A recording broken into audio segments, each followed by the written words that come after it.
જી, આપણે સૌ જાણીએ છીએ કે 2 દિવસ પહેલા જે અણધારી out of turn justice Bhatt સાહેબની જે હાઈકોર્ટમાંથી બદલી થઈ એમના એક નિર્ણયના કારણે એવું કહેવાય છે ખૂબ નિંદનીય છે અને એટલા માટે તમામ હાઈકોર્ટ એડવોકેટ્સ કોર્ટ કાર્યવાહીથી અડગા 2 દિવસ પહેલાથી રહ્યા છે.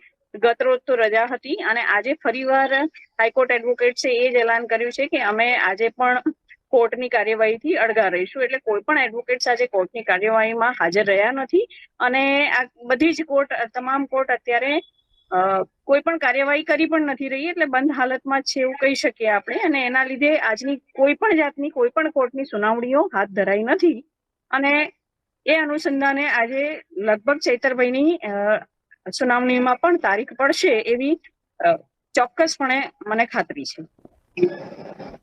જો અત્યારે જોવા જઈએ આમ તો લાસ્ટ ટાઈમ ફરિયાદીના એડવોકેટે એમનો એફિડેવિટ રજૂ કરવાનો ટાઈમ માંગ્યો હતો, એટલે આજે એ એફિડેવિટ રજૂ થઈ અને સુનાવણી થઈ હોત, પરંતુ તમામ કોર્ટ જ જ્યારે કાર્યવાહીથી અડગી છે, બધા એડવોકેટ્સ જ, એટલે નિષ્ઠાના ભાગરૂપે અમે પણ અડગા જ હોઈએ, સ્વાભાવિક છે.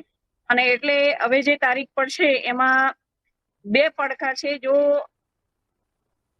હવે આમ તો ચાર્જશીટ રજૂ કરવાનો પણ ટાઈમ થઈ ગયો છે, એટલે જો ચાર્જશીટ રજૂ કરશે કોર્ટ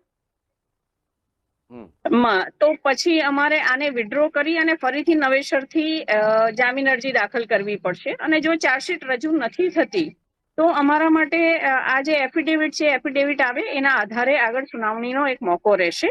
હવે આગળ તો સરકાર શું લાવે છે, સરકાર પક્ષે પોલીસ શું લાવે છે, એના ઉપર નિર્ધાર છે કે આગલી તારીખ કઈ પડે છે એ સાંજે ખબર પડશે ને. એ તારીખ અનુસંધાને પણ પોલીસ કઈ રીતની કાર્યવાહી કરવાની છે એના આધારે આગળ નો દારોમદાર છે.